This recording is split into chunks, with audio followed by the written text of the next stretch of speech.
Olá, pessoal, boa tarde. Sejam muito bem-vindos e bem-vindas ao nosso evento de hoje. Eu me chamo Raquel, faço parte aqui da equipe do VarStation.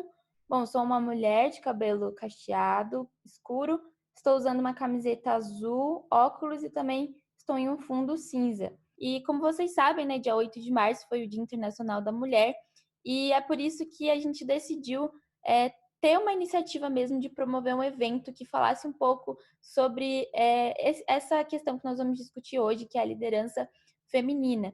E, bom, essa iniciativa veio também de algo que nós já temos trabalhado aqui dentro do VarStation, que é a questão da diversidade. E nisso surgiu o VarDiversity. Então, esse evento que nós estamos promovendo hoje é o primeiro evento que nós vamos promover de uma série de assuntos que nós queremos falar sobre o tema da diversidade.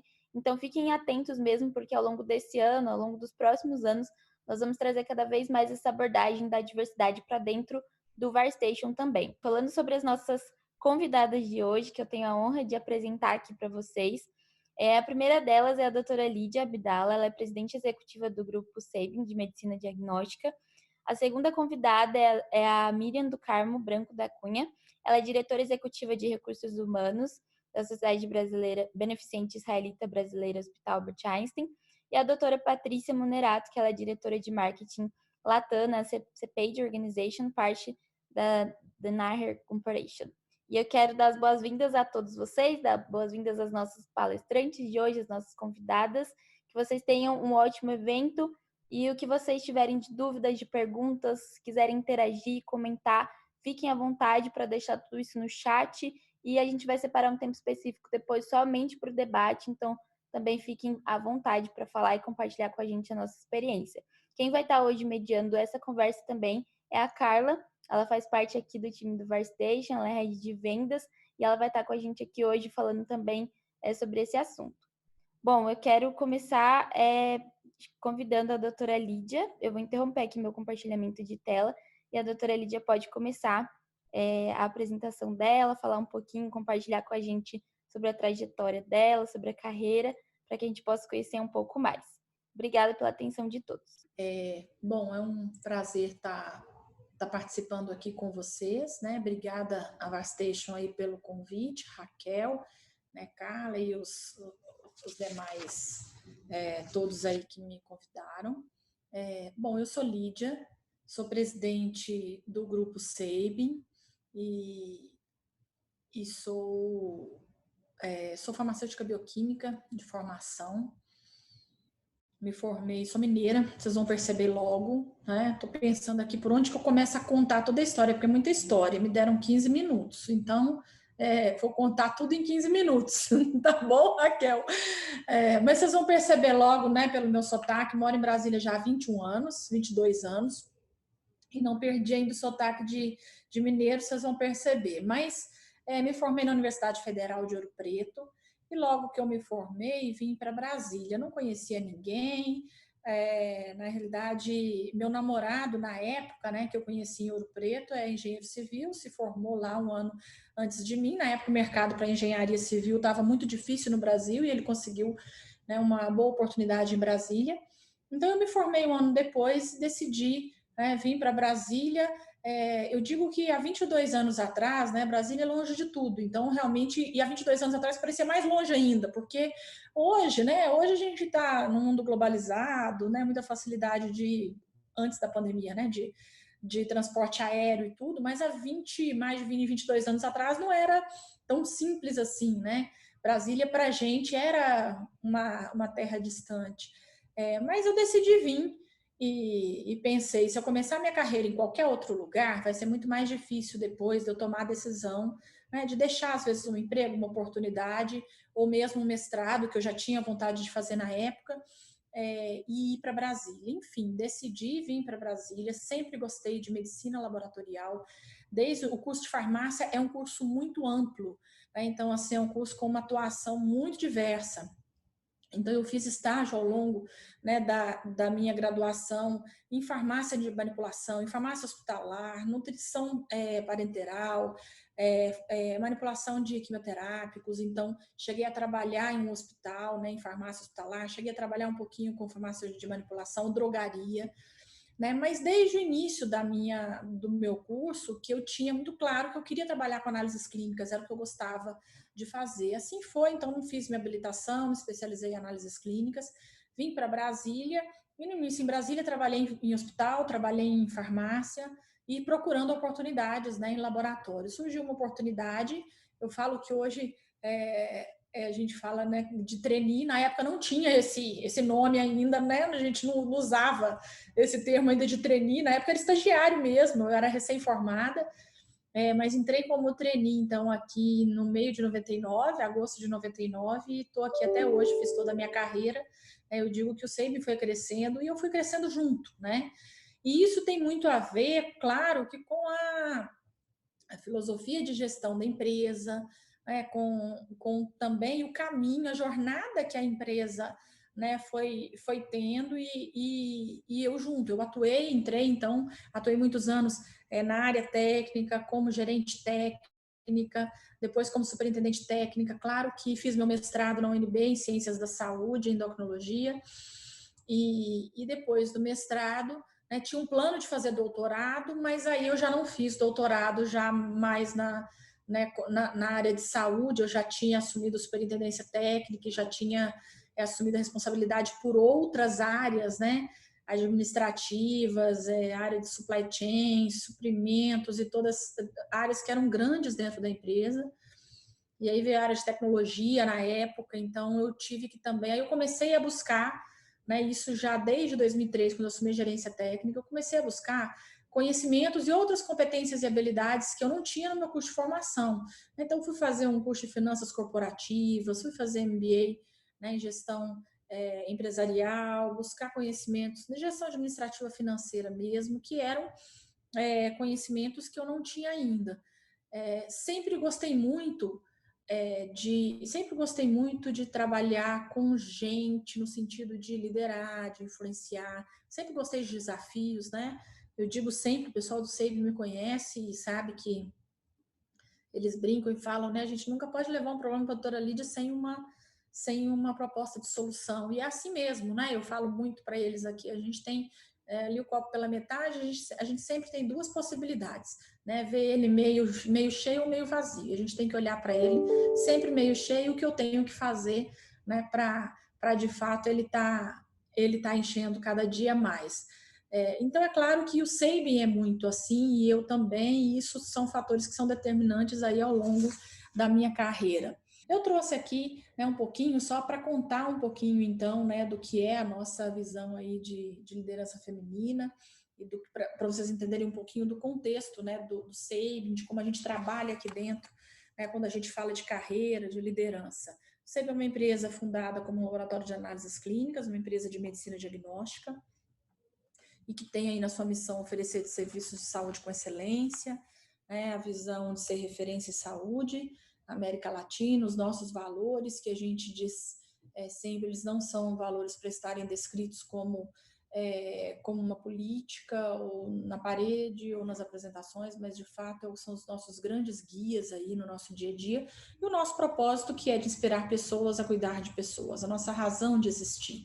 Uma empresa fundada por duas mulheres, uma empresa de alma feminina, né, doutora Janete Vaz e doutora Sandra Costa, e que tinham um sonho, que era de ter um negócio, de ter o seu laboratório, e de ter uma empresa que fosse boa para as pessoas, né, boa para o cliente, né, sempre olhando para a qualidade, para o atendimento humanizado, para os diferenciais no atendimento, e que fosse boa também para os seus colaboradores. Daí vem toda a nossa história, né, de investimento, nossa gestão de pessoas. Esse é o SEIB hoje no Brasil. Há 10 anos atrás iniciamos um projeto de crescimento, de expansão geográfica, né, para todo o Brasil. Eu digo que hoje o SEIB tem aí a sua bandeira em várias cidades, são 53 cidades, 296 unidades de atendimento em todo o Brasil, 5.600 colaboradores, 50% da nossa operação está no Distrito Federal e 50% nos outros 12 estados. Então, a gente conhece bem também um pouco aí da diversidade do nosso país, né, com regiões tão diferentes, culturalmente diferentes, né, e do quanto é importante a gente também ter esse conhecimento e a capacidade de estar tanto, né, desenvolvendo, investindo nos negócios e trazendo as pessoas junto, né? E aqui a gente fala de diversidade de ideias, de culturas diferentes, mas que podem ser muito ricas para o negócio. Atendemos em 2020 mais de 5 milhões de clientes, essa é a cultura do SEIB, uma empresa que tem ancorada, claro, né, na inovação, transformação digital, tudo isso que o nosso setor de saúde está vivendo aí nos últimos anos, uma tendência que a gente sempre não só acompanha tendências, está atento, mas também participa e é protagonista, mas uma empresa também que valoriza muito o contato pessoal, o ambiente acolhedor, é uma empresa voltada para a prática, né? Apesar do tamanho, né, e de ir crescendo e de cada vez mais estar se estruturando, claro, né, com regras claras e importantes, de controles internos, hierarquia, sim, de ter muito bem estabelecido, né, as áreas e suas lideranças, mas que valoriza muito a informalidade, né, o estar próximo, né, das pessoas, uma empresa que valoriza e que cultiva a agilidade nas decisões, né? Apesar de tantos controles, tantos sistemas, mas não perder a capacidade de ser rápido, uma empresa que então está pensando sempre em como fazer tudo voltado para a prática, com muito foco em comunicação, né? Entendendo que comunicação é uma arma muito poderosa para a gente. O que é importante para nós? O que é importante para nós é entender que a reputação da empresa, né, como a gente consolida a nossa reputação, isso gera valor para toda a cadeia produtiva. Nós valorizamos muito o que nós construímos em cima dos nossos valores. E a gente fez isso respeitando todo o ecossistema onde a gente está inserido, né, e toda a cadeia produtiva, respeitando muito o cliente, sociedade, concorrentes, fornecedores, acionistas, entendendo, né, que se de fato a gente quer transformar, influenciar positivamente a sociedade, a gente tem que fazer isso, né, trazendo todo mundo junto. Esses são os nossos norteadores, a ideologia do grupo que eu apresentei para vocês, compromisso do Grupo SEIB quando a gente fala de política de qualidade, e ali no nosso compromisso do grupo, né, tá toda a parte de engajamento da alta liderança, de desenvolvimento de pessoas e de liderança, programas de integridade, o jeito SEIB, né, de ser, o jeito de liderar, código de conduta ética, como nós queremos ser conhecidos, né, pela nossa essência, pela marca, e assim a gente vai escrevendo. Uma coisa que a gente aprendeu ao longo, né, dos anos aí do SEIB foi de sempre escrever tudo que a gente quer ser e de ser claro. Aquilo que eu falei do foco, né, na comunicação, como nós mantemos o nosso time motivado, engajado, sempre com uma comunicação clara, transparente, verdadeira. É isso que as pessoas valorizam e isso faz com que elas tenham, de fato, né, uma causa pela qual lutar, um motivo para estar sempre junto. Nós descrevemos, por exemplo, isso foi quando nós iniciamos o nosso projeto de crescimento geográfico, indo para várias regiões, né, do Brasil, e a gente falou como que as pessoas vão saber, né, o que o SEIB espera delas. E nós, na época, fizemos esse trabalho de estar ouvindo, né, as nossas pessoas na época, e assim, nós vamos escrever, né, então a gente tem um guia de bolso hoje com os 23 mandamentos do SEIB, todo colaborador do SEIB no seu primeiro dia recebe esse guia de bolso. E aqui nós escrevemos de forma clara, simples, o que nós esperamos de cada colaborador no SEIB. Nós queremos pessoas que sejam pessoas como nós somos aqui, seja feliz, coloque suas ideias em prática, valorize muito a transparência, seja você mesmo, cuide da sua saúde, tenha sempre um objetivo em mente, seja completo, corrija seus erros, tenha sempre uma causa para qual lutar. A gente foi escrevendo em 23 mandamentos o que nós esperamos das nossas pessoas. Da mesma forma, quando a gente fala de liderança, nós descrevemos os 8 princípios da liderança SEIB, né? Quais são as competências, né, que os líderes têm que ter, as suas habilidades para estar liderando, né? Nós chamamos esse projeto de projeto Humanizar, porque para nós o líder, antes de tudo, ele tem que ter, né, o olhar para a humanização, para de fato estar conseguindo inspirar, né, as pessoas da sua equipe, quem está à volta, trazer junto.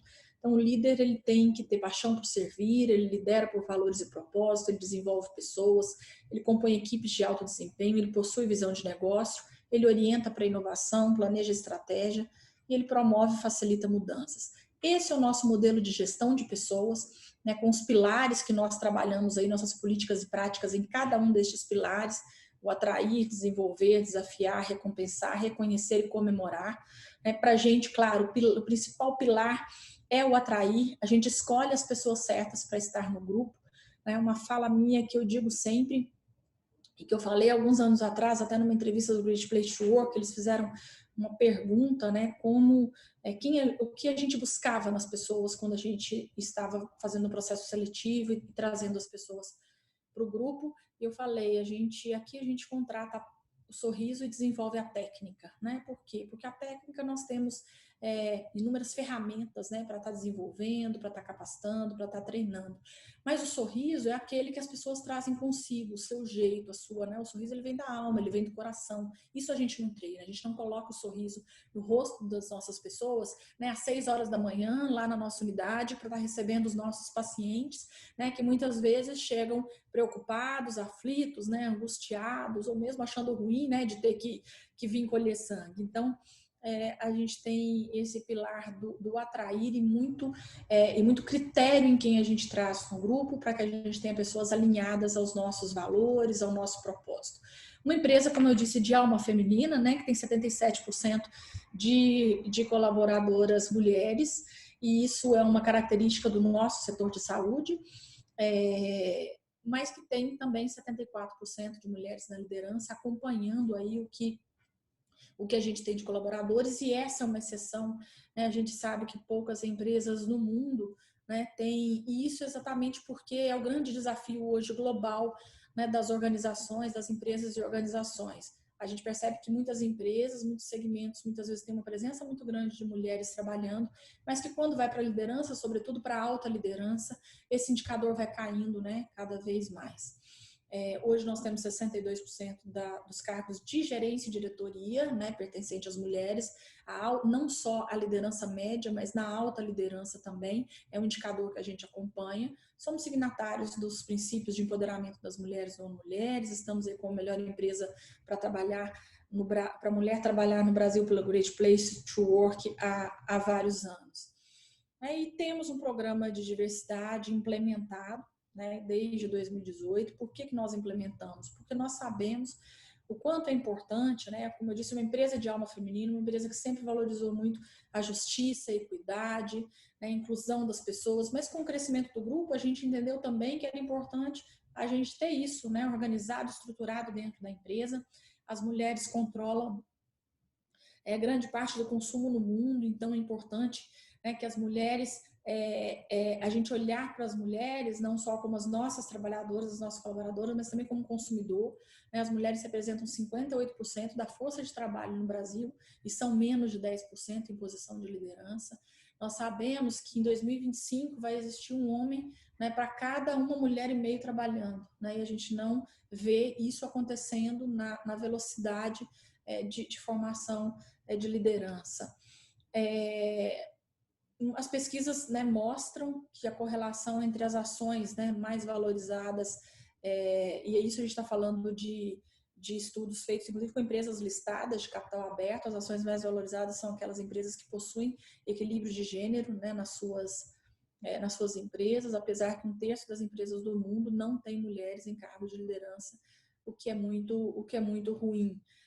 Então a gente sabe que a gente ainda tem indicadores aí para buscar, e o que a gente entende que é nosso papel sendo uma empresa, né, que tem essa representatividade da liderança feminina no mercado, a gente também está influenciando a sociedade para isso, para se mexer, e que a gente não demore 50 anos, né, para chegar lá, a essa equidade. Uma pesquisa realizada pela revista Exame com vários executivos da América Latina sobre o que impede a ascensão das mulheres ainda no ambiente de trabalho. Aí a gente usa muito essas informações até para a gente estar também trabalhando e desenvolvendo, né, os nossos programas cada vez mais de inclusão de mulheres, que é a dificuldade de conciliar o trabalho com a vida familiar, a tendência de mulheres a não promover outras mulheres, porque muitas vezes, né, a gente tem uma tendência de achar também que o problema das mulheres não crescerem na sua carreira são os homens, né? E é impressionante, mas mulheres também têm dificuldades, às vezes, de promover outras mulheres. Falta de políticas públicas, ausência de exemplos de mulheres a serem seguidos, né? Isso eu digo sempre, eu sou uma executiva, eu sou uma profissional de carreira, né? Consegui chegar à presidência de um grande grupo, Mas quando eu olho para cima, né, quem eu tenho de exemplo, né, eu tenho empresárias como Janete, Sandra, Luísa, Sônia Rest, Equaok, que são grandes lideranças femininas no Brasil e que são exemplos para a gente, mas são fundadoras dos seus negócios, são donas das suas empresas. Quando a gente olha para a carreira de mulheres executivas, né, a gente ainda tem muito poucas quando eu olho para cima. Eu digo que a geração que vem depois de nós já vai ter aí um número maior, né, de mulheres para estarem olhando. E assim a gente quer que as gerações mais novas, de fato, cada vez mais tenham mais exemplos, né? Esse é os nossos pilares, então, do programa de diversidade que nós criamos em 2018. Ele não tem, a gente trabalha, claro, o pilar de gênero, mas também o pilar de raça, orientação sexual, pessoa com deficiência e geracional, né, que já é uma realidade dentro da nossa empresa. O SEIB faz 37 anos esse ano de fundação. Então, nós temos profissionais sêniores e como a gente equilibra, né, isso com os profissionais mais novos que estão chegando e como a gente, de fato, consegue trazer a sinergia, né, de todas essas pessoas junto para o dia a dia da empresa. E, como eu disse, né, uma empresa que está aí entre as melhores empresas para a mulher trabalhar há muitos anos. Aqui alguns dos nossos resultados, indicadores, são indicadores tanto do Great Place to Work, das pesquisas de clima da FIA que a gente participa, e assim a gente monitora. E esses indicadores são importantes para a gente, para nos darem, né, tanto a validação do trabalho e mostrar onde a gente tem que ir melhorando ano a ano. Bom, era isso que eu queria compartilhar um pouquinho, né, com vocês e da nossa história, né, da nossa filosofia de gestão, e fico à disposição de vocês depois no final para as perguntas. Obrigada. Muito obrigada, doutora Lídia. Realmente inspiradora aí a história, a trajetória de vocês. E, bom, vamos deixar as discussões para logo após a apresentação de todas. Então, vamos seguindo então aqui com a Patrícia. Você pode começar, Patrícia? Ótimo. Bom, boa tarde a todos. É um prazer, né, estar aqui falando com vocês. Vou descrever também um pouco sobre mim, onde eu estou, né, para que todos possam perceber aí um pouco do meu contexto. Estou com o cabelo preso porque hoje não tive tempo de arrumar. Estou numa sala bege clara, uso óculos e estou aqui no meu escritório, onde há um ano, né, todos os dias estou aqui em home office trabalhando. Bom, começar falando um pouco de mim, né? Eu sou farmacêutica também, né, de formação, farmacêutica bioquímica. Me formei em Araraquara, no interior de São Paulo, e logo depois vim para São Paulo, onde eu buscava muito fazer um mestrado, doutorado. Eu tinha, né, um desejo muito grande de seguir a carreira acadêmica, a carreira científica. E assim foi, né? Vim para São Paulo, fiz meu mestrado, doutorado na Escola Paulista de Medicina, e no meio dessa trajetória eu me vi muito atraída para sair desse meio acadêmico e ir para uma empresa, né? Trabalhar com aquilo que o meu conhecimento permitia, né? Eu tinha adquirido um conhecimento muito grande em biologia molecular, doenças infecciosas durante a minha estadia aí na academia, e apareceu uma oportunidade ótima, né, que eu enxerguei como algo quase único naquele momento, que era poder usar esse conhecimento científico numa empresa, uma empresa de biotecnologia que começava as operações no Brasil de uma maneira muito forte, né, com tecnologias de vanguarda. E foi meu primeiro trabalho, né, dentro da área que eu escolhi, foi na Applied Biosystems, né, há 20 anos atrás. Eu digo meu primeiro emprego na área que eu escolhi porque, claro, obviamente, eu trabalhei em várias outras coisas antes, já na faculdade, mas sempre buscando, né, ou um sustento, uma maneira de ganhar aí algum dinheiro. Não era exatamente o que eu tinha escolhido para fazer, né? Trabalhei, enfim, em várias trabalhos temporários, né? E tentava conciliar tudo isso enquanto estudava.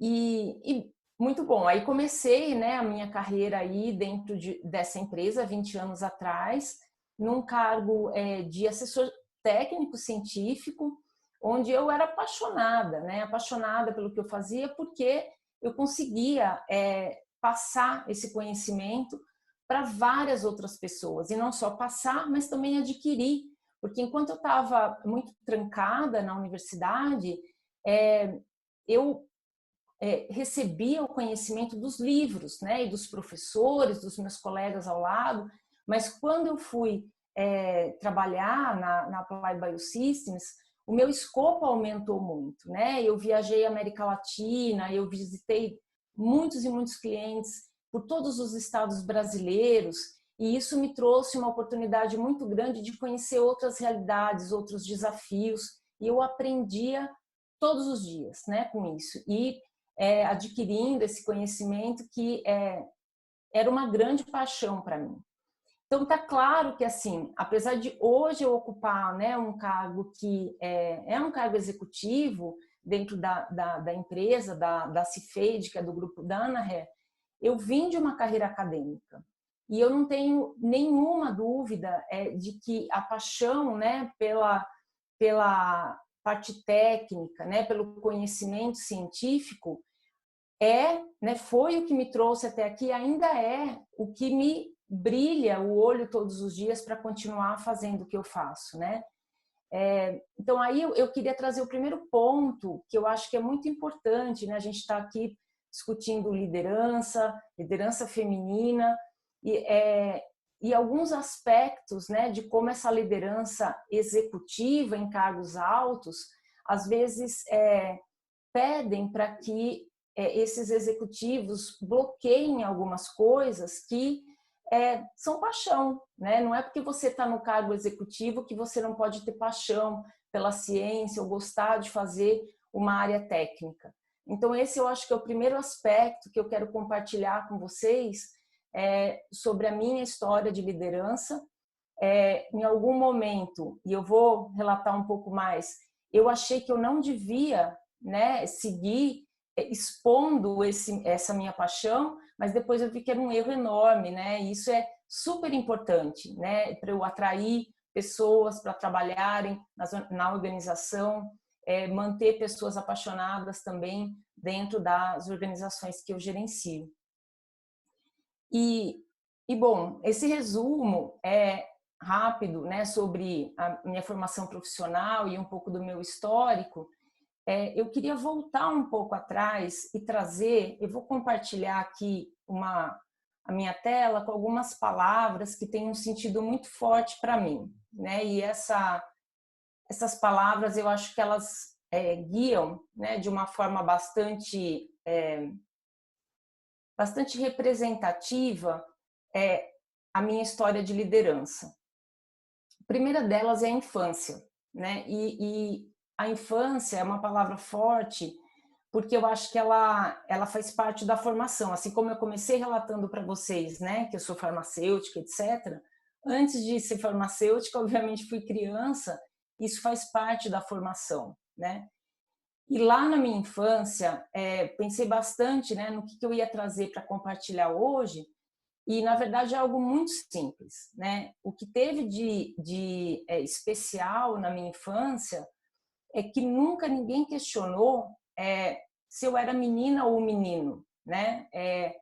Meu pai, que era a figura masculina mais especial da minha vida, ele sempre deixou muito claro que eu podia ser o que eu quisesse ser, né? E eu naquele momento cresci assim, nunca questionando, né, se eu podia ou não podia, né, por ser mulher.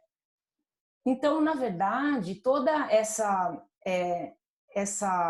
sensação, né, de liberdade, de poder fazer tudo o que eu quisesse fazer, cresceu comigo, né?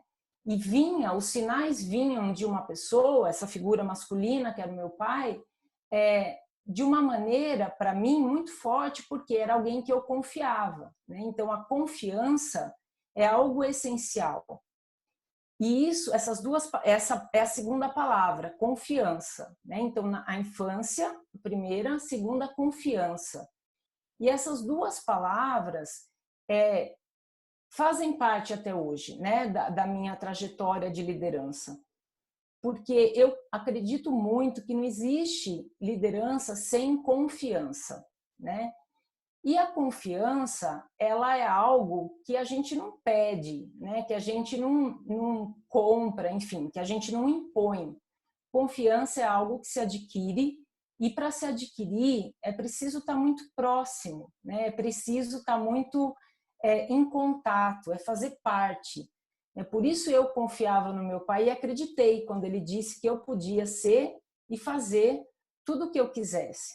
Então eu acho que um líder, ele tem essa, né, tem que ter essa característica de estar muito perto, provar, né, que é confiável, e a partir daí o grupo em si, né, e os seus liderados, digamos assim, eles vão acreditar, né, e vão ter o respaldo de seguir as orientações, que muitas vezes as orientações elas estão realmente na cabeça do líder, porque o líder tem acesso a mais informação, está exposto, né, a várias outros fóruns que muitas vezes nem todo o time pode estar.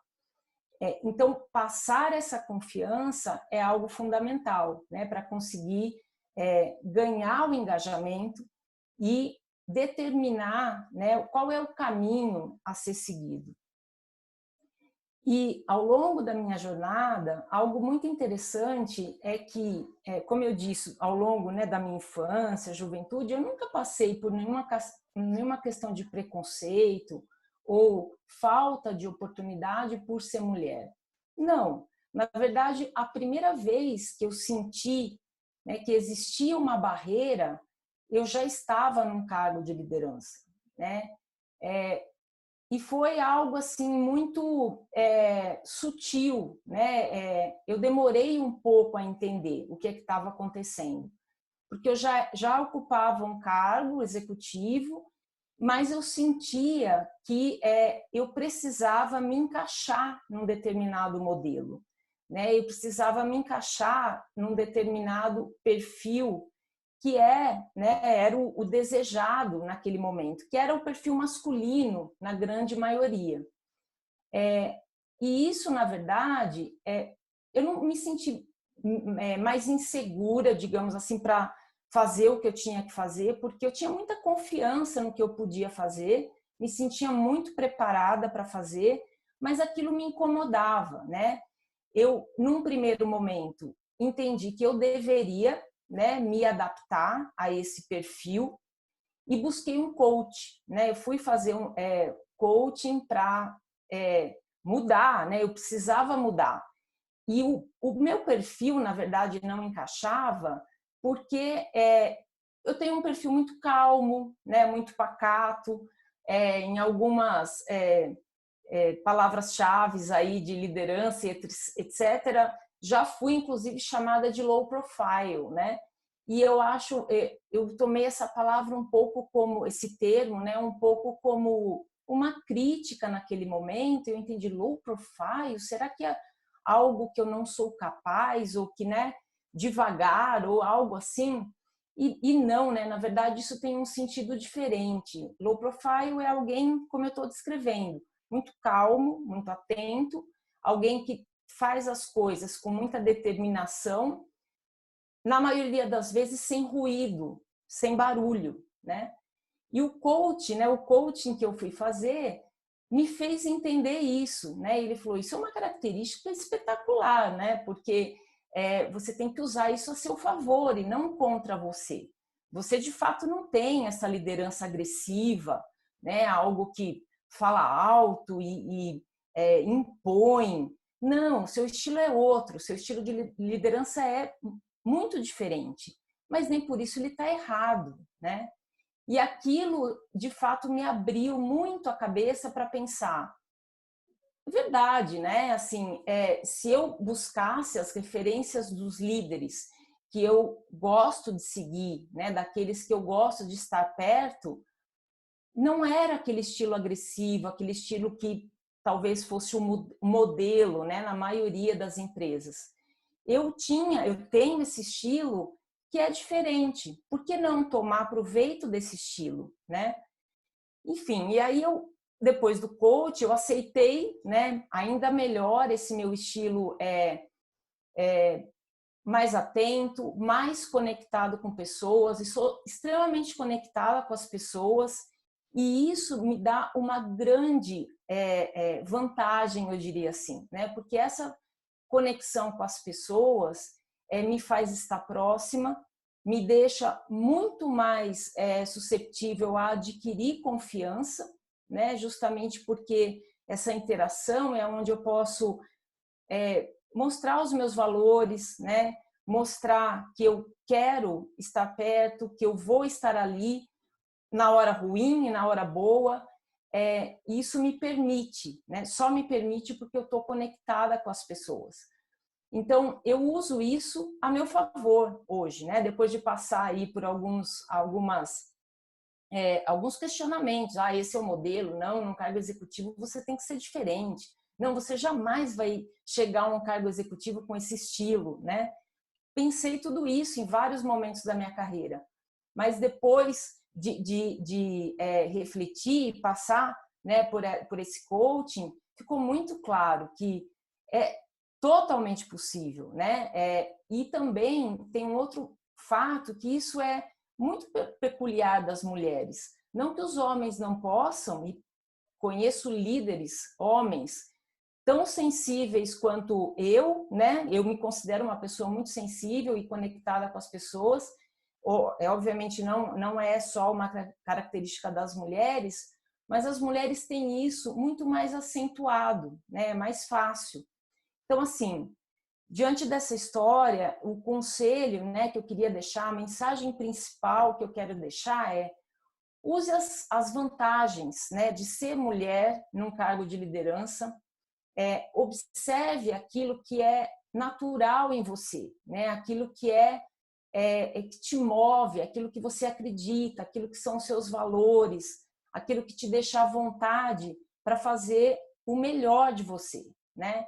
Depois que eu consegui entender tudo isso, hoje eu me sinto 100% à vontade, né? Em qualquer reunião executiva, seja com homens, líderes, estrangeiros, de qualquer nacionalidade, não importa, né? Porque eu consigo refletir aquilo que eu sou, né? E aquilo que tem dado resultado até hoje de uma maneira positiva. E só um último dado que eu quero compartilhar para vocês, que eu aprendi também há 2 semanas atrás, num curso que eu estava fazendo, que me chamou muita atenção, que disse assim: vocês sabem qual é o assunto número 1 na mesa do jantar das famílias?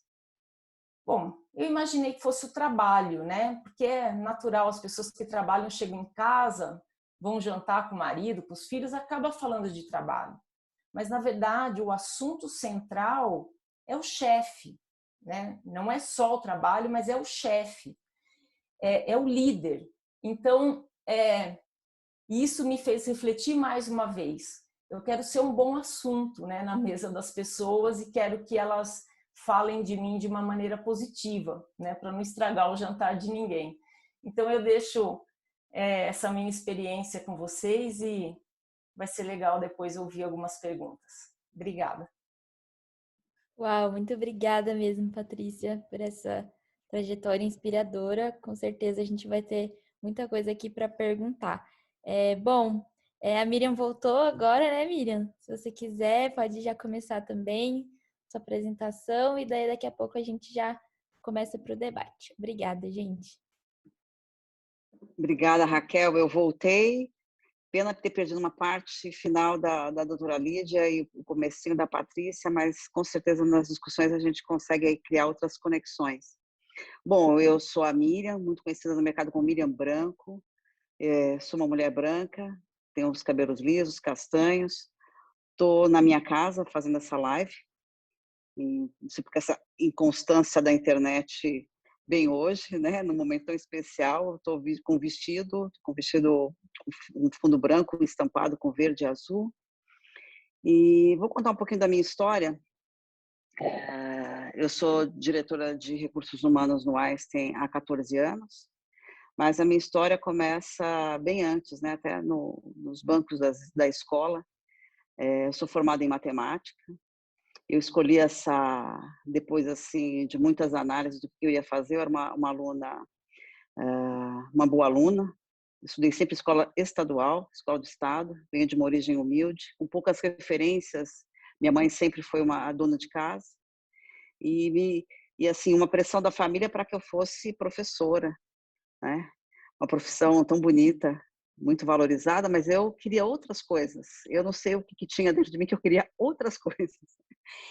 E na época, né, talvez eu seja mais velha aqui do grupo, hoje eu tenho 55 anos, eu queria mais, eu ouvia falar de tecnologia, eu queria, na verdade, trabalhar com sistemas, com computação, que era algo totalmente diferente do que a gente vê hoje, né? E hoje eu fico muito admirada para ver o quanto que os profissionais formados em matemática fazem muita diferença nas organizações, né? Como essa profissão tá valorizada. Mas eu fui fazer e comecei a trabalhar muito cedo, comecei a trabalhar com 16 anos, trabalhei em grandes empresas que me deram grandes oportunidades. Uma delas foi o Grupo Pão de Açúcar, com quem eu consegui passar no processo de trainee e acabei entrando na área de recursos humanos, mas na área de remuneração. E me apaixonei por essa área, assim como eu me apaixonei pela área da saúde, que eu trabalho hoje, e que eu acho uma área muito que empodera muito as pessoas, né? Eu acho que não existe área onde o profissional esteja mais empoderado ou tem essa possibilidade do que a área da saúde, né? Porque o seu cliente final tá de cara com o profissional, né? No seu dia a dia, independente da área que ele trabalhe, se ele é um camareiro, se ele é um médico, né?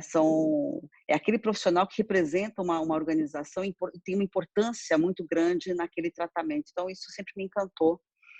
E por isso tenho muita satisfação de fazer parte da organização, de uma organização da saúde. Sou mãe de 2 filhas, e esse sempre foi um drama para mim, essa necessidade de entender muito bem como é que eu me posicionaria na vida, se eu queria ser mãe, né? Eu queria ser mãe, eu queria ter uma família. Como é que eu faria? Assim, esse era o meu sonho maior do que ser executiva. Eu queria muito ter uma família, queria ser mãe, eu sou muito família, e eu tive a oportunidade de experimentar essa experiência e ser feliz, me ver feliz, tanto uma satisfação pessoal quanto a satisfação profissional. E isso ainda acho que é um dilema, não totalmente superado, né? A gente sabe o quanto que muitas organizações a mulher tem que fazer algumas escolhas de ter uma menor dedicação ou uma dedicação inferior daquilo que ela gostaria de ter para a sua família. Eu tive essa oportunidade e sou assim uma defensora disso, né? Não necessariamente da mulher ser mãe, mas que a família faça parte da vida das pessoas e que elas possam fazer as suas escolhas, independente de ser mulheres ou homens, né? Que ela tenha na organização a possibilidade de ser quem ela é e de fazer as escolhas que ela quer, né? Mesmo que a sua escolha seja não ser mãe, porque nós mulheres também temos essa cobrança, né? Parece que nós temos que querer ser mães. E eu vejo assim uma evolução muito grande, né, no mercado de trabalho, que eu estou há mais de 30 anos, e o que eu vivenciei no início da minha carreira e o que eu vejo hoje são histórias muito diferentes. Mesmo na diretoria no Einstein, né, como executiva há 14 anos, eu vejo uma diferença muito grande, uma evolução muito grande dessas possibilidades, né? A área da saúde é uma área que tem, na sua grande maioria, mulheres no seu quadro de profissionais. No Einstein nós somos em 70% do nosso grupo são de mulheres. E eu venho observando, né, e trabalhando para o crescimento dessa representatividade feminina também nas lideranças, né? Então, eu tenho muito orgulho de dizer que hoje nós somos mais de 60% de mulheres nos níveis de liderança e na diretoria executiva nós estamos a 50%, são 8 mulheres e 8 homens, né? E que nossa diretora de TI é uma mulher, nossa diretora de obras é uma mulher, nossa diretora financeira é uma mulher. Então, isso nos orgulha não eu entendo assim, pela diversidade, né? Pela possibilidade de alcançar cargos pelo seu mérito, sendo mulher, né? Sendo mulher, sendo mãe, tendo aí a conciliação da sua vida pessoal e profissional, da gente poder conversar sobre família, sobre as necessidades que a família nos traz, né? Agora, nessa pandemia, a gente teve mais próximo ainda disso, né? Vendo quanto que a mulher acaba tendo uma carga de trabalho maior. Então, isso também precisa mudar, né? Eu vejo que a mulher vai ter mais espaços, quanto mais espaços os homens também tiverem dentro das organizações para falar dos seus sonhos, dos seus desejos, né? Da vontade de ter mais, da necessidade de ter tempo para ficar com seus filhos. Eu acho que esse para mim é um mundo mais inclusivo, onde eu posso ser aquilo que eu quero ser, né?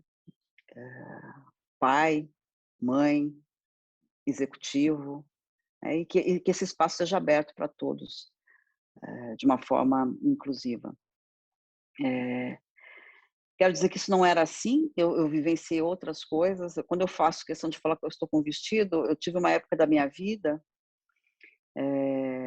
que eu fui fazer terapia. Acho que assim, é interessante a gente falar um pouco da nossa história, né? E na terapia eu estava num processo de separação, e aquela pessoa, aquela menina, né, cheia de sonhos, que queria muito a família. Eu queria muito ter uma profissão que me desse satisfação, mas eu queria também família. Eu sempre fui muito família.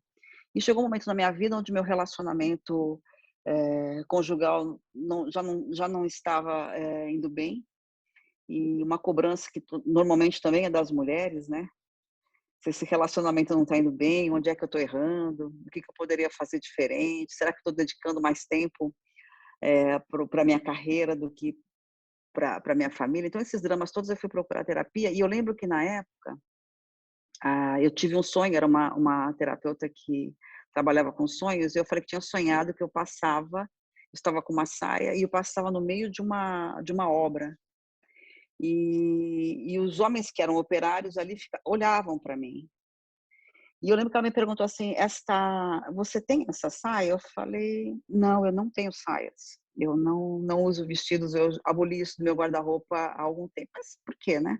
Porque tenho filho pequeno e a calça comprida sempre foi para mim mais prática e sempre foi mais rápido para me vestir, para escolher roupas. Essas coisas assim que a gente, mulher, tem, né? Então, a facilidade de eu ser mais ágil, uma série de coisas que eu tenho, vários pratos que eu tenho que equilibrar. E eu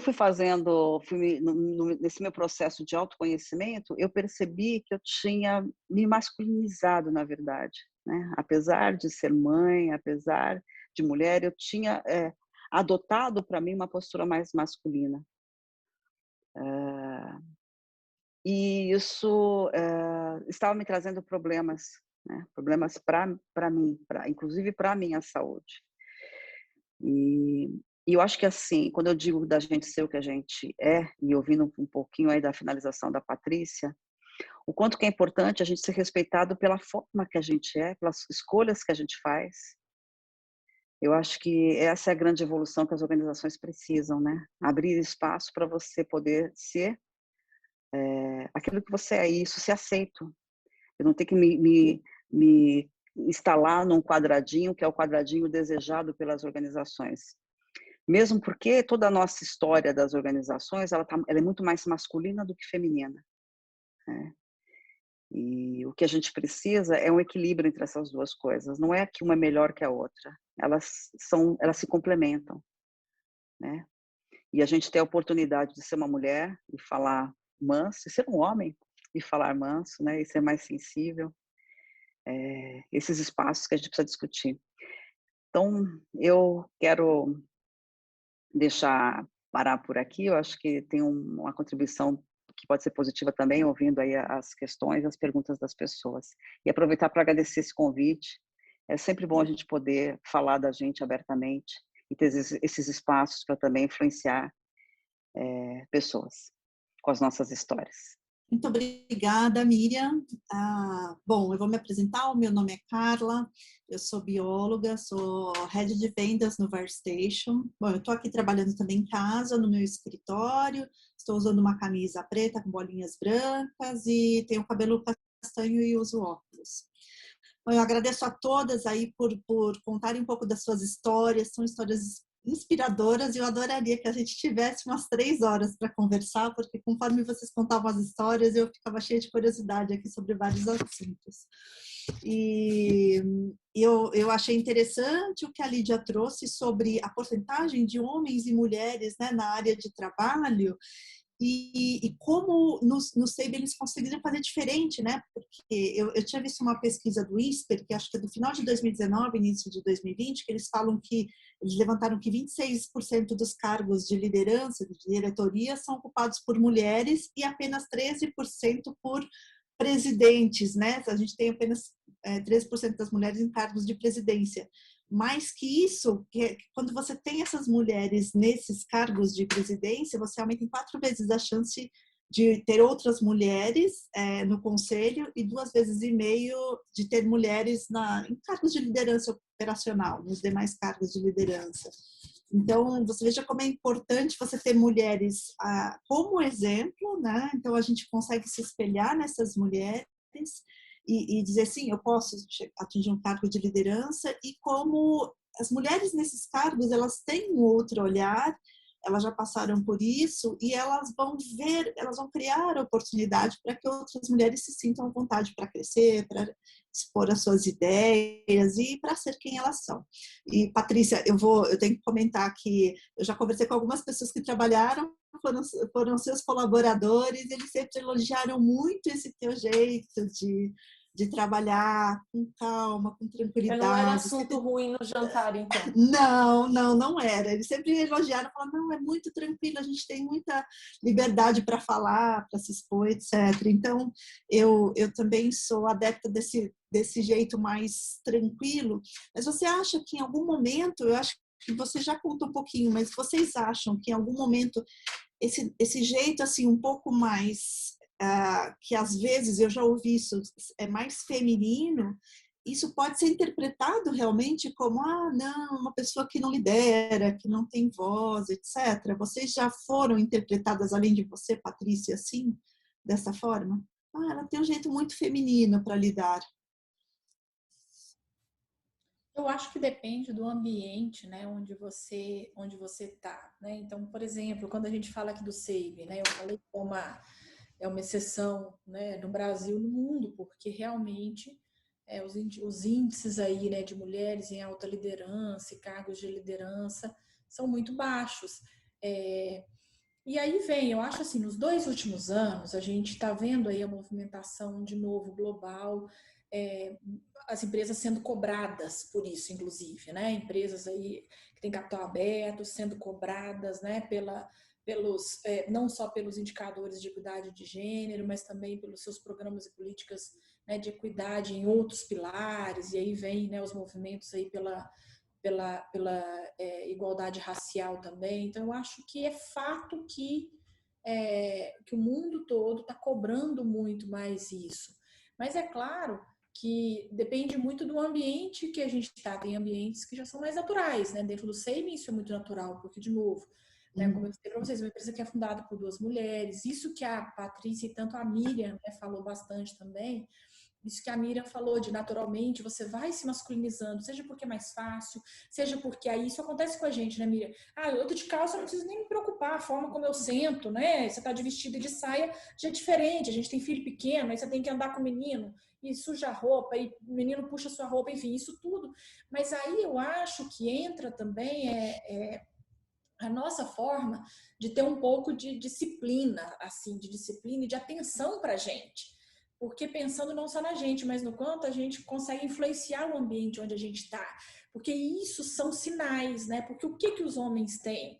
Os homens têm isso tudo, gente, naturalmente, uma autoestima natural. Eles podem não ser melhores do que a gente no sentido de melhores, eles podem não ter o tanto de conhecimento que a gente tem, não ter a nossa qualificação e tal, mas naturalmente eles sabem, eu sou capaz, se eu não souber eu vou aprender tal, e tá tudo bem. A mulher não é, a gente é assim. Você se prepara para uma reunião, você vai se preparar para um evento, você tem que ter certeza que tá tudo, né, sob o seu controle e tal, e muitas vezes não dá. E os homens lidam com isso, eu acho, de uma maneira mais natural que a gente, mulheres. Agora, é claro, num ambiente como o SEIB, isso é muito forte e a gente influencia isso porque nós temos muitas líderes mulheres. Aí eu falo sempre, né?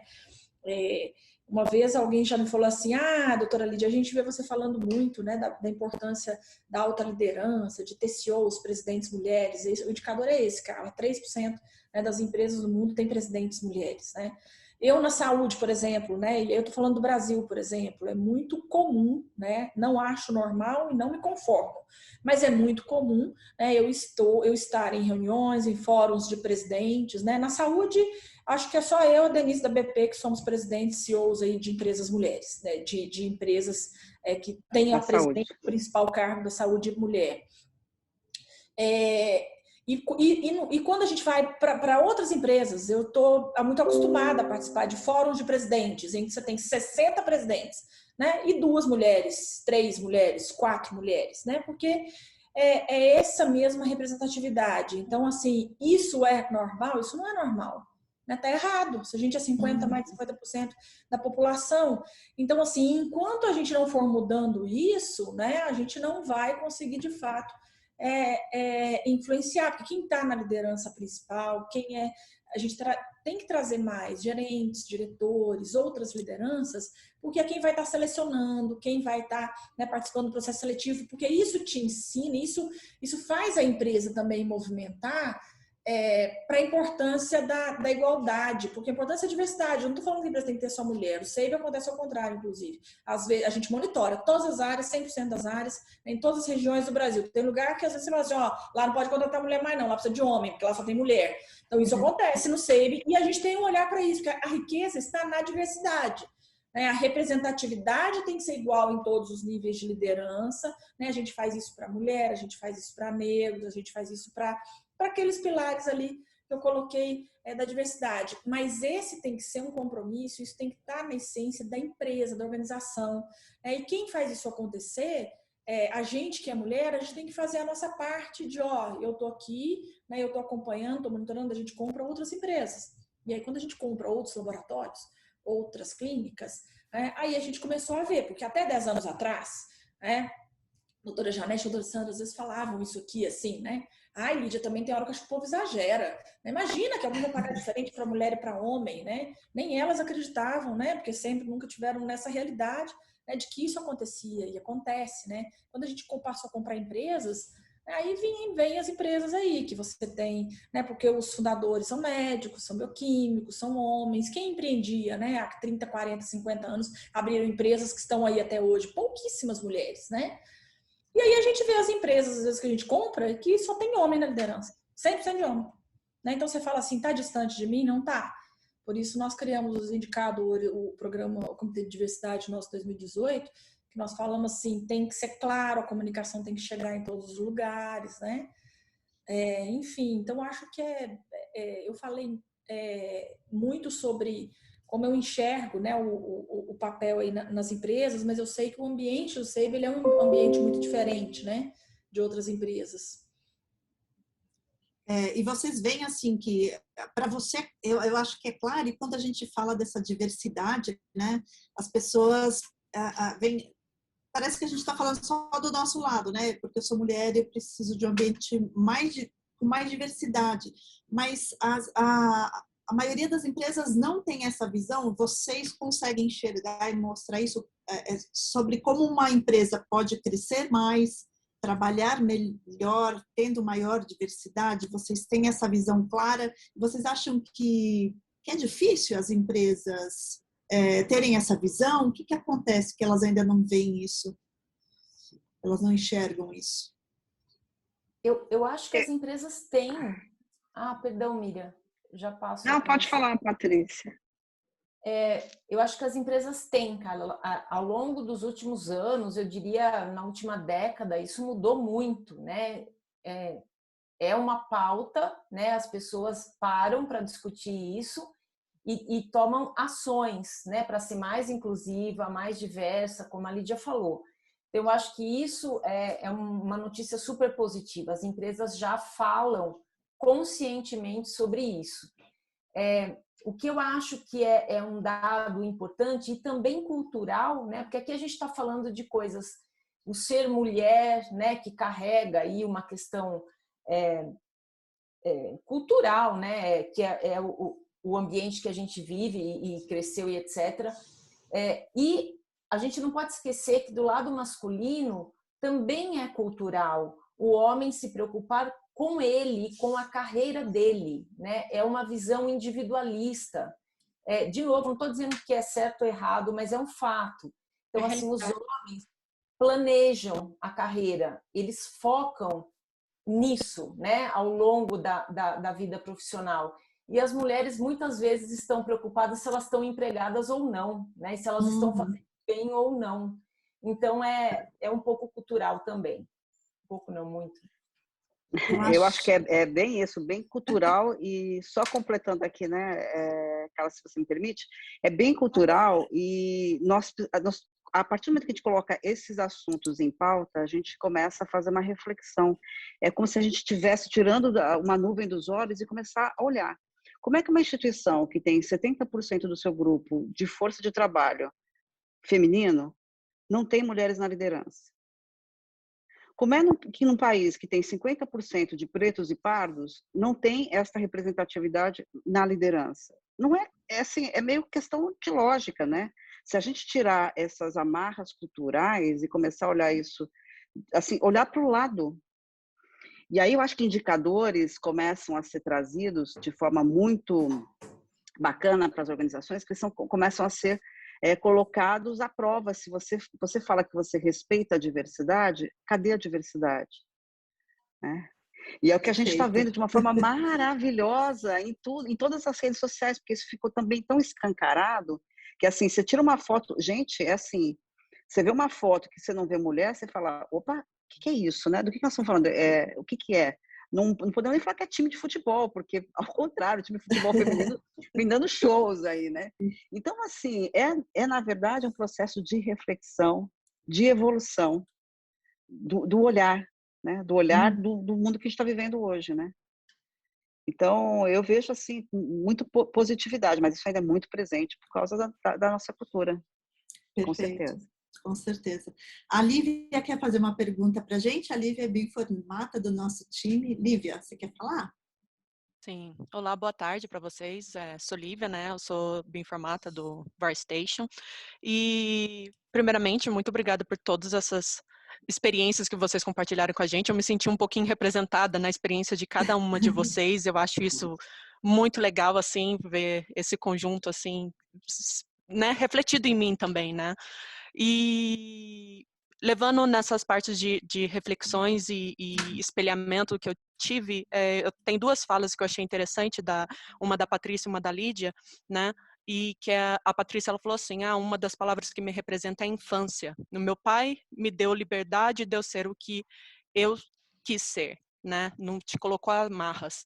E isso é o que eu vi refletido em mim também na minha infância. Eu até tive essa conversa com os meninos do VarStation, né, numa reunião nossa, que eu contei essa experiência.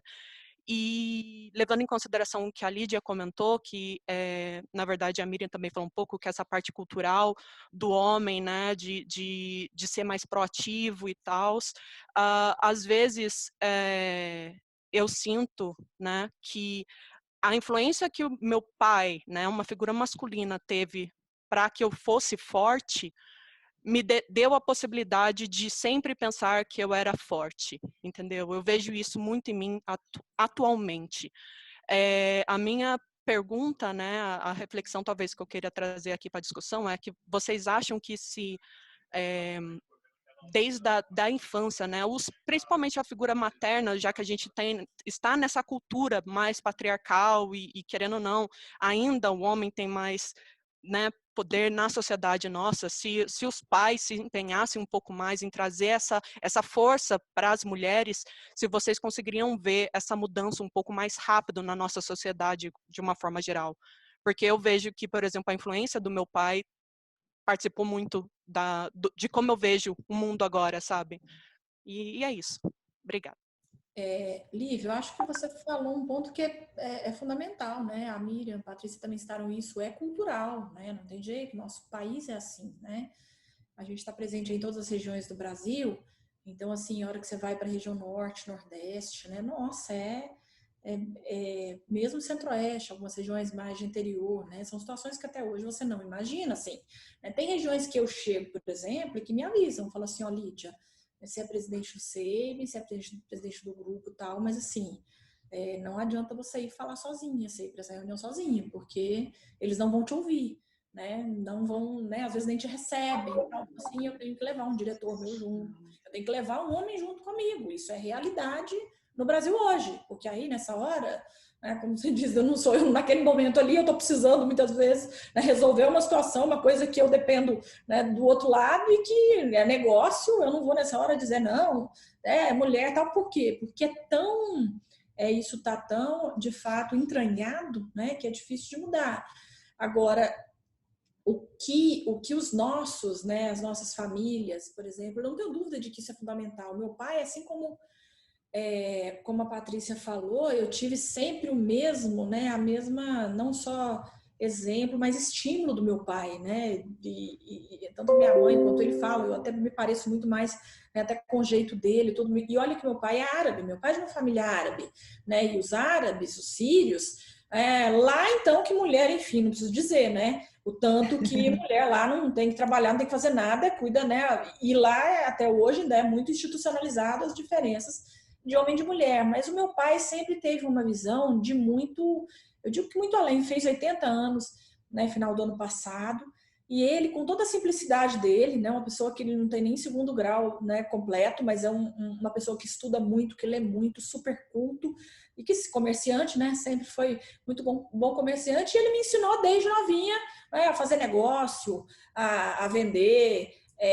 E eu digo que ao mesmo tempo, né, eles, claro, que sempre tratou diferente a gente do meu irmão, porque a gente era menina e o menino é diferente de menino, menina você tem que ter mais cuidado. Então eu digo assim que ele, lá na simplicidade dele, ele é machista, claro, né, assim, falando claramente que tudo bem, eu não vou querer, eu não vou conseguir, né, numa pessoa de 80 anos, com a formação, né, com a infância que ele teve, ele foi criado em uma família árabe, meu avô veio para o Brasil na época da Primeira Guerra, com 4 famílias, ele cresceu ali junto com aquelas 4 famílias árabes no interior de São Paulo, então eu não vou mais mudar o jeito dele, mas de outro lado, ele também me deu a força, me deu o estímulo, nunca me disse, você não pode ir porque você é mulher.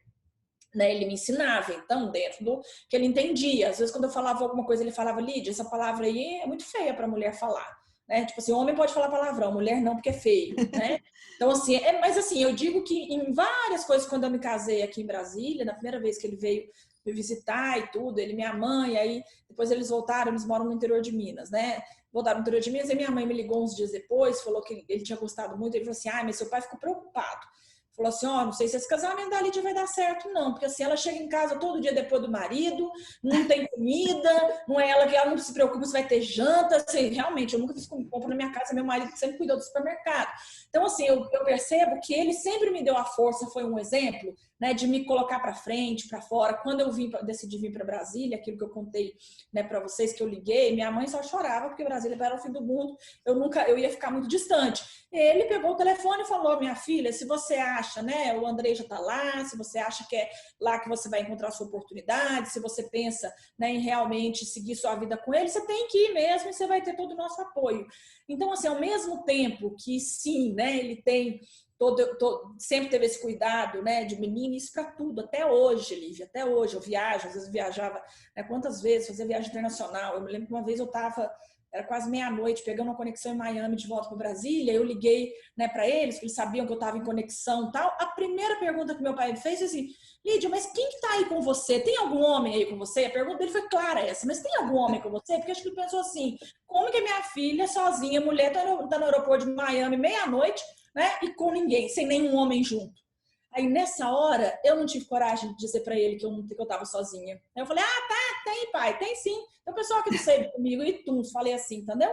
Porque eu não tive coragem, porque aí eu sei que era muito sofrimento para ele pela questão de segurança, né? Porque aí ele estava preocupado comigo com relação à segurança. Então, assim, tem coisas que eu acho que essa geração, né, do meu pai tem. Agora, eu acho que a nossa geração de hoje, isso é o que a gente tem que trabalhar muito para mudar.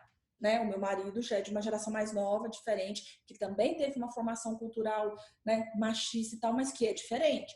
E aí eu acho que o meu filho, eu tenho um filho de 13 anos, né? E aí essa eu entendo que é a nossa missão, né, como mães e pais, é não deixar que os nossos, né, o nosso filho já tem uma visão de que sim, vai estimular, né, a esposa, a filha, e se tiver filho, se não tiver filho, aí para frente. Então eu acho que assim que sem dúvida alguma os nossos pais fazem toda a diferença aí na nossa caminhada. E a gente tem que influenciar. Então, eu sou daquelas chatas mesmo. Eu falo com meus amigos, todo mundo. Os presidentes de outras empresas, eu falo, eu cobro. Eu chego na reunião e falo assim, cadê as mulheres daqui? Eu sou assim, porque eu acho que assim, a gente tem que, de fato, influenciar para mudar essa realidade. Porque se, de fato, a gente não conseguir mudar, e mudando e colocando, né, mais mulheres em todos os ambientes, a gente vai demorar 50 anos realmente para ter equidade de gênero, que é o que as pesquisas mostram aí, né? Se for só 50 anos, né? Se for 50 anos, tem... Eu queria acrescentar até um ponto, assim, eu vejo de uma forma muito otimista a mudança vindo, né?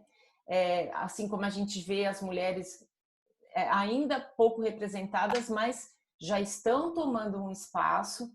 E mais que isso, aquilo que eu comentei, né, que os cargos de liderança, eles são bem formatados, né, bem engessados, não só no terno e gravata, mas na questão das palavras, né, dos termos que são usados.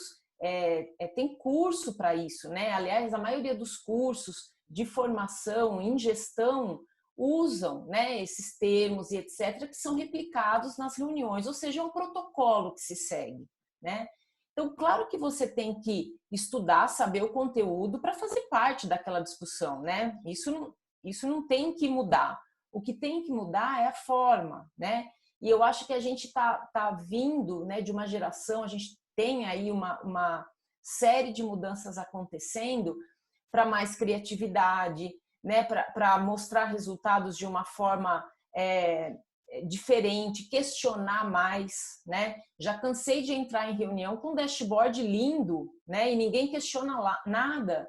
E o dashboard não faz o menor sentido, né? A métrica não diz nada, né? Então, questionar, né? Se fazer presente, desafiar. A mulher precisa fazer isso porque para quebrar um pouco aquele status quo, aquele formato, né? Que alguém foi treinado para fazê-lo, faz muito bem, mas não é essa a razão de se ocupar um cargo de liderança. Então, eu acho que é isso que a gente tem que começar a fazer de uma forma mais e melhor para quebrar esses protocolos, sabe? E aí eu acho que não só a gente abre espaço para as mulheres, mas para uma diversidade muito maior de ideias também. E aí até sem a gente ter a necessidade de ir para uma masculinização, que foi o que a Miriam colocou, né? Opa, eu percebi que eu estava me masculinizando para tentar me enquadrar. Mas aí a gente entrar e tentar mostrar que tem outro jeito de fazer as coisas, né? Então, e que é tão eficiente quanto. A gente tem uma pergunta aqui da Marília. Vocês acham que com os direitos trabalhistas iguais, principalmente a licença maternidade, ser dividida com o período de licença paternidade, ficaria mais fácil para as empresas equalizar o gênero? Uma pergunta ótima, né? Eu também ia perguntar isso, Marília, sobre, em alguns países a gente tem licença parental, quer dizer, você divide essa licença com o pai, e aqui no Brasil a gente ainda... É uma obrigação, é entendido como uma obrigação da mulher, né? Teve o filho, a licença da mulher, ela quem cuida. Então, vocês acham que isso poderia equalizar? Eu acho isso fundamental. Eu acho que a gente precisa mudar. Assim, se a gente quer, nas organizações, realmente que esse tema seja levado de uma forma diferente, a gente precisa pensar diferente.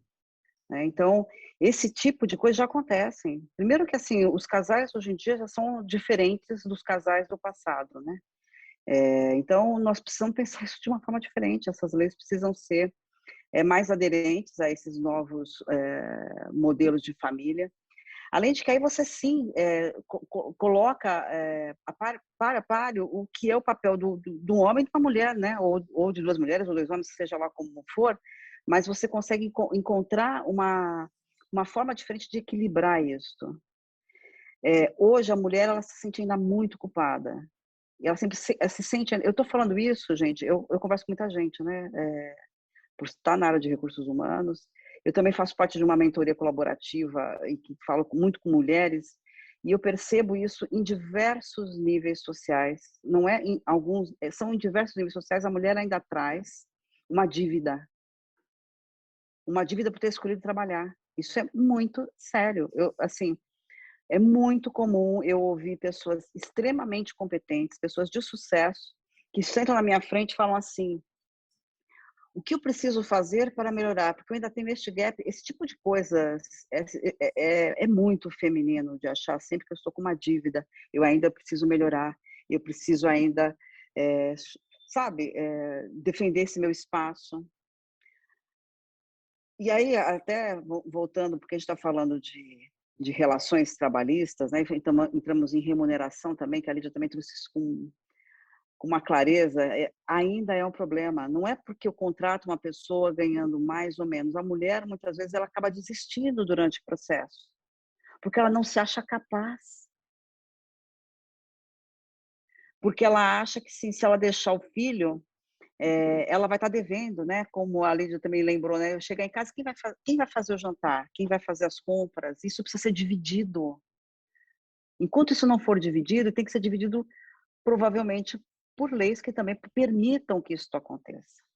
Então, eu sou super favorável a rever essas políticas públicas e políticas também dentro das organizações. É isso que acho que a Miriam falou muito bem. Acho que é uma coisa que isso acontece no dia a dia, né? Porque assim, a gente não imagina, às vezes está falando de políticas de remuneração, claro, licença maternidade, paternidade, mas assim, acho que o grande obstáculo, né, para as mulheres é aquele dia a dia ali, né? A gente que tem filho, e aí tem que cuidar da tarefa do filho, e tem a casa, né? E aí tem que, como eu disse, fazer compra, e tomar conta da empregada, da secretária, o que vai fazer amanhã no almoço, o que não vai fazer, né? De fato, isso tem que ser dividido, né? Porque no final são muitas atividades que a gente tem em casa e que isso não é reconhecido como atividade, em primeiro lugar, né? Isso não está reconhecido como trabalho, como as funções, né? Para dividir. Então, os homens, naturalmente, isso nem entra lá no script deles, né? De pensar, de planejamento da semana, isso não entra para eles. O planejamento deles da semana né? No máximo, assim, o que eu tenho que fazer. Eu tenho uma consulta, o que eu tenho que fazer fora o meu trabalho e tal, mas de pensar naquele dia a dia, enquanto de fato não for tudo dividido, né? Eu falo isso, é claro que eu só consigo fazer tudo que eu faço e ser porque o meu marido é de fato um grande companheiro, e companheiro disso, de dividir, né? Eu falo que tem, sei lá, 5, 6 anos que eu não faço compra de supermercado, que eu não faço mesmo, porque essa é uma tarefa dele, né? Eu tenho as minhas tarefas e ele tem as tarefas dele, isso é parte do script dele, né? Contratar a secretária nossa lá, empregada nova, desde que meu filho tem, né, que eu tenho babá, não sei o quê, até por causa de eu viajar muito e ficar pouco em casa. Então, assim, se eu tiver que contratar, entrevistar, treinar, né, aquela coisa, isso é a tarefa minha. Então, é minha e pronto, mas o que é dele. E aí a gente não divide as tarefas por aquilo que é de homem e de mulher, né, que eu acho que isso é o que pesa muito para as mulheres, porque sim, se vocês forem olhar, tem um monte de coisa em casa que o meu marido faz e que todo mundo olha assim, mas isso é coisa de mulher, né? Isso não era coisa de homem fazer, não, lá em casa ele faz, a gente divide mesmo por logística, por necessidade, por frequência e pela facilidade de cada um. Mas a gente sabe que isso não é natural ainda, né? Não é regra, né? Você sabe que eu me reconheci muito quando você contou essa história do teu pai, falou, esse casamento não vai dar certo porque ela nunca faz o jantar. Porque eu ouvi isso eu já ouvi isso da minha mãe.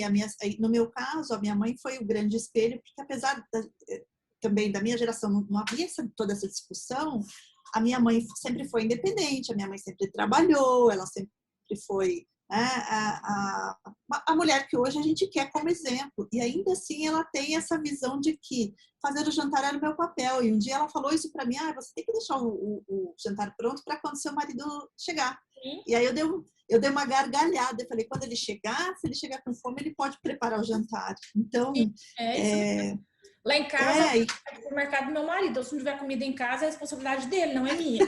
Mas meu pai meu pai não entende isso, né?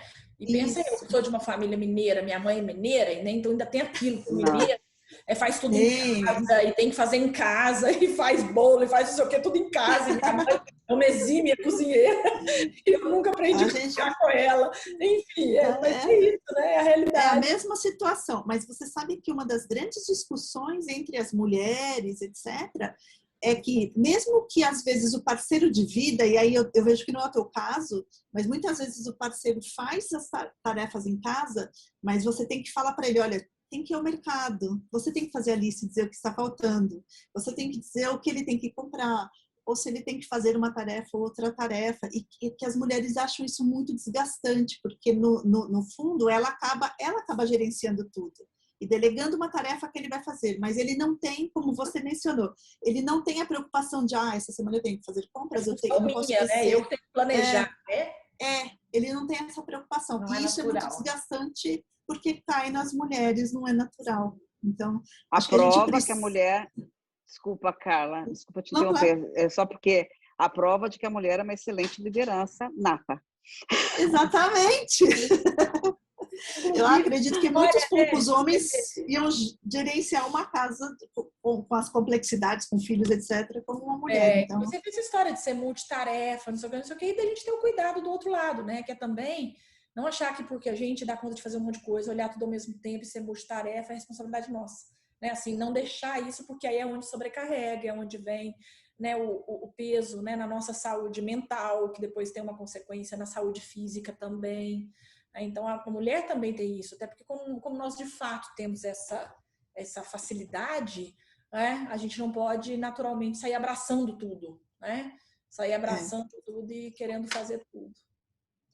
Eu tenho umas perguntinhas aqui que o nosso time até fez, e se vocês sofreram alguma espécie de pressão social, etc., quando vocês escolheram a carreira, e se vocês como é que vocês decidiram migrar, fazer o que vocês fazem hoje? Como é que foi essa etapa? Vocês já contaram um pouquinho, mas teve no começo, assim, por exemplo, no meu caso, você está estudando biologia, você vai ser professora, né, de ciências. Então, vocês sofreram essa pressão social para o que vocês vão fazer, como que vocês vão se dedicar, que carreira vocês vão seguir? Vocês passaram por isso? Eu vou contar rapidamente a minha. É uma notícia muito positiva e depois veio a pressão, né? Eu fui promovida, meu primeiro cargo de gerência na 32ª semana de gravidez, ou seja, eu fui promovida e no dia seguinte eu fui para o hospital ter a minha filha. O que é prova assim, da maior diversidade, abertura e reconhecimento de uma empresa, né? Ou seja, me promoveram sabendo que eu ia ficar 4 meses fora. Porém, durante a minha licença maternidade, eu me pressionei. Eu trabalhei os 4 meses de licença maternidade, porque a Miriam trouxe esse ponto. Eu queria provar que eu era merecedora daquilo que me deram, sabe? E essa pressão eu carrego como algo que eu não deveria ter feito. Não deveria, aquele era meu momento, né, de licença maternidade, um direito adquirido. Mas essa pressão do ambiente, não foi nem de uma pessoa, nem de ninguém, mas o ambiente em si, eu senti essa pressão e agi dessa forma, né? Então eu só trago essa experiência porque, se por um lado foi algo extremamente positivo que me aconteceu, eu acabei metendo os pés pelas mãos na minha licença maternidade.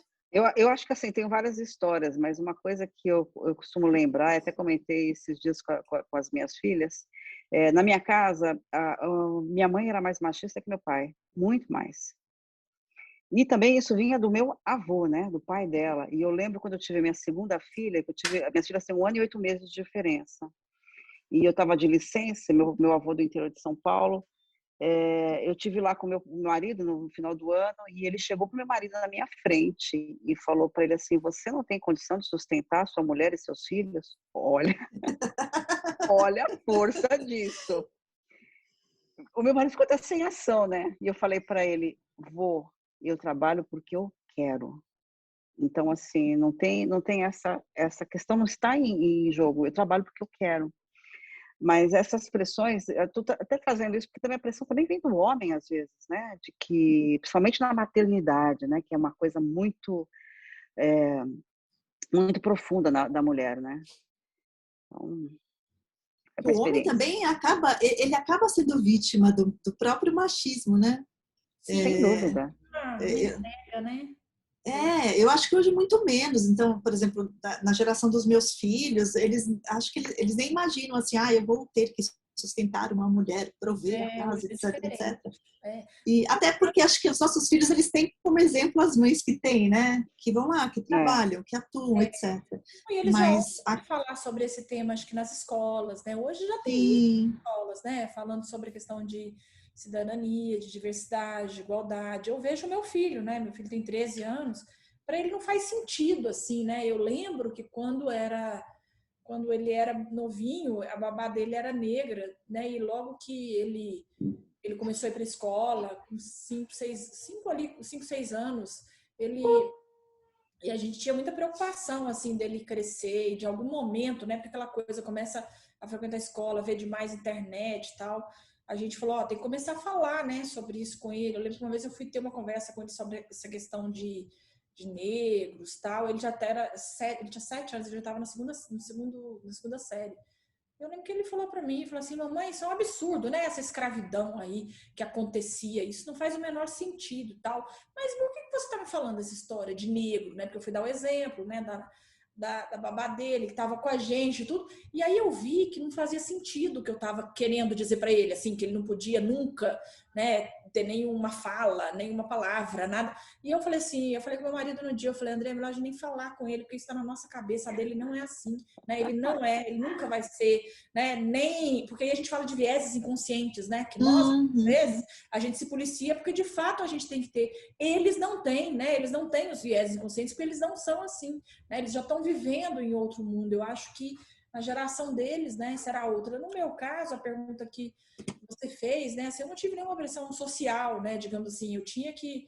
Meu pai e minha mãe sempre estimularam muito, né, os 3 filhos a estudarem. Eles queriam estudar e que a gente fizesse um curso superior para a gente ter uma profissão, que eles falavam que era isso que eles podiam deixar para a gente de herança, né? Porque são pessoas, como eu falei, né, de sempre muito trabalhadores, mas que não tinham, né, de classe média e falavam: o que a gente pode deixar para vocês, eu estudo. Então a gente sempre teve muito esse estímulo, né, de estudar, de ter uma profissão. E por aí vai. Ao longo da minha carreira, quando eu fui assumindo, né, os cargos aí, gerência, de liderança, eu digo que esse é um papel que eu digo que as empresas têm que fazer, né? Assim como a Patrícia citou o caso dela, de quando engravidou, porque essa é a maior dor, eu acho, para as mulheres, né? Assim, que é aquilo, você tem que escolher, né? Então, ou eu vou ser mãe, ou eu vou poder participar de um processo seletivo e crescer na minha carreira, né? Ou então, eu não posso, eu vou casar e eu não vou poder me dedicar agora, eu não posso engravidar, eu não posso ter outro filho. Porque aí você tem que ficar fazendo escolhas. Eu acho que isso é o que as empresas de fato têm que mudar, né? O que a grande maioria das empresas, e aí sim a gente fala de lideranças, não só homens, mas muitas vezes mulheres, que é aquela história, né? Uma vez, em um grupo que eu participo, um presidente de uma empresa falou que ele cometeu ele fez uma coisa, tomou uma decisão achando que estava fazendo bem, né, para uma diretora dele, porque tinha umas gerências, ia ter um cargo de diretoria que implicava muito em viajar, em estar fora de São Paulo e tudo, e que nesse momento chegou lá para ele os 3 candidatos finais. Uma era uma gerente dele que estava com um bebê de 8 meses, e que aí ele falou assim: não, nem fala com ela, né, dessa vaga, porque senão vai ser ruim para ela. Ela pode ficar frustrada porque ela não vai conseguir, não vai fazer nesse momento, poder estar nesse momento e ficar sabendo, né, que teve tal. Então vamos nesse momento direcionar para outros, e outra ela participa. E aí disse que depois a gerente, né, foi perguntar e tudo sobre a vaga. E aí falaram: não, olha, nesse momento tal, o presidente achou melhor, assim, tal. E aí ela falou assim: achou que ela acharia ruim de dizer não. Ele tinha certeza que ela ia dizer não, porque ela tinha um bebê de 8 meses, né? Uhum. Então ele quis poupá-la para ela não dizer não, né, para ele e ficar numa situação ruim. E aí ela falou assim, não, eu queria ter tido a oportunidade, né, de dizer não, porque eu não ia dizer não, eu ia dizer sim, né? Ele falando, né, no grupo, que foi a maior lição da vida dele, né, e que daquele dia em diante ele mudou tudo dentro da empresa e vocês nunca mais me perguntem isso, né, porque eu não quero saber disso. Realmente ela tinha que ter tido a oportunidade. Então eu falo que são muitas situações, né, isso que eu estou falando para vocês é de uma grande empresa multinacional, né, de um presidente que, claro, está nessa jornada de se preocupar com a diversidade, é genuíno, né, ele quer de fato fazer a diferença lá dentro da empresa sobre esse tema e tal, mas isso acontece no nosso dia a dia, né? Tem aquela pressão muitas vezes por tempo, né? Eu digo o tempo da vaga, né? Aquela coisa, não, mas eu preciso rápido, né? Isso acontece aqui no SEIB, né? Às vezes, não, eu tenho uma vaga para gerência e a gente define, aquela área ali já tem muito gerente homem, então agora é uma gerente mulher. E aí começa, né? Não, mas não achou mulher, mas tem 3 homens. Não, mas tem não sei o quê. Eu falo, vai ficar esperando, né? Isso já aconteceu aqui, de às vezes a gente demorar 6 meses, 8 meses, 1 ano para conseguir preencher uma vaga, porque realmente ali já tinha 2 gerentes homens e a gente queria colocar uma terceira gerência, seria uma mulher. Então, assim, eu digo que são aquelas decisões que a gente tem que ir tomando, né, no dia a dia, mas que são nessas pequenas decisões que depois você vai ter um resultado efetivo lá na frente. A cobrança para a gente, mulher, em tudo é muito grande. A Miriam citou isso, né? Eu digo assim que alguém em algum momento colocou, né, no mundo que o padrão ideal é um casal de homem e mulher, né, com 2 filhos. Eu não sei em que momento, mas esse é o modelo da família ideal, não é? E assim, hoje você já tem as pessoas que muitas vezes elas não querem casar, né? A gente tem aqui, né, muitos benefícios, a gente tem no SEIB, por exemplo, para auxílio casamento e tal. Um dia desses mesmo, a doutora Janete, que é uma das fundadoras do SEIB, perguntou, falou, nossa, Lídia, a gente faz casamento dentro da empresa também. Assim, Brasília tem uma questão cultural, a gente tem muitas pessoas que vêm de fora, né, para trabalhar em Brasília. Então, isso começou de 2 colaboradores nossos que na época iam casar só no civil, porque não tinha família, não tinha ninguém aqui, não conhecia ninguém, não tinha ninguém para o casamento deles, né? E aí a nossa colaboradora comentou com a doutora Janete, não vou nem fazer casamento, porque também não iria ninguém, a gente não tem nesse momento muita condição. E ela foi falando, então nós vamos fazer aqui, fizemos nosso auditório, chamou os colegas, nós todo mundo vamos no seu casamento, e fizemos um casamento dentro do SEIB. E assim nós fizemos outros depois. E esses dias, doutora Janete, Lídia, mas diminuiu, né, o tanto de... Parece que as pessoas não querem mais casar. Eu falei, não, doutora, mudou, né? A geração hoje é diferente. E eu acho que a riqueza está nisso, em deixar as pessoas serem, né, do jeito que querem ser. Eu falo, eu vivi isso, né, porque eu casei, eu demorei 7 anos para ter o meu filho. E todo mundo pensava, mas tem algum problema para engravidar? E é sempre a mulher que tem problema para engravidar, né, não é o homem. Aí eu falava, não tem problema nenhum, mas a gente não quer ter filho ainda. Aí eu tenho um filho. Aí depois que eu tive meu primeiro filho, aí todo mundo perguntava, nossa, mas por que você só tem um filho? É porque você trabalha muito? É porque não sei o quê? Eu falo assim, não, é porque a gente quis ter um filho, né? E eu digo que, então, assim, a gente também tem que ter essa preocupação com os padrões, né? Isso é um grande peso para as mulheres. Este é um grande peso para as mulheres, né? Que é isso um pouco aí do que a gente falou, do padrão, os padrões de beleza, de ter que estar sempre com o cabelo arrumado, né? De estar sempre arrumado e tal, e que não, né? Nós somos profissionais como todos os outros, né? Precisamos nos cobrar menos, né? Gente, eu quero agradecer muito a vocês. O nosso tempo aqui estourou um pouquinho e eu sei que todo mundo tem compromisso. A Patrícia tem compromisso, a Miriam já avisou também que tinha um compromisso em seguida. Então, assim, a gente fica muito contente com a participação. Já fica o convite para vocês virem novamente conversar. As pessoas do chat estão sugerindo que essas conversas têm que acontecer mais vezes. Então, já fica o convite para vocês participarem outras vezes. Lídia, muito obrigada pela sua participação. Parabéns pelo trabalho que vocês fazem no SEIB. Eu acompanho sempre, acompanho as premiações. Assim, sou grande fã do SEIB, porque vocês realmente têm uma preocupação muito grande com seus colaboradores, se eles estão bem, se eles estão saudáveis.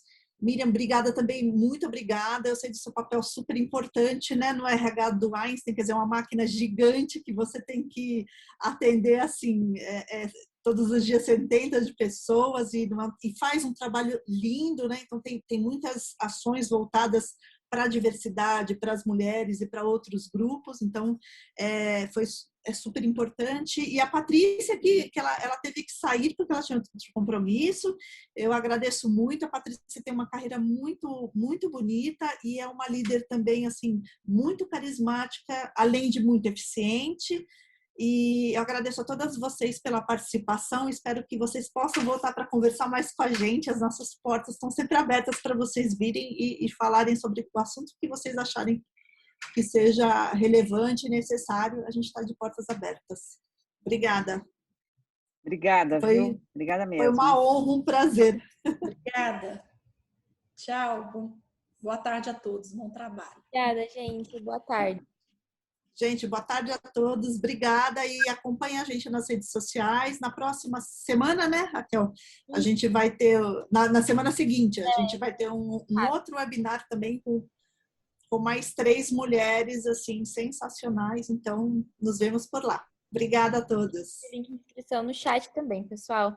Muito obrigada pela participação de vocês. Até o próximo.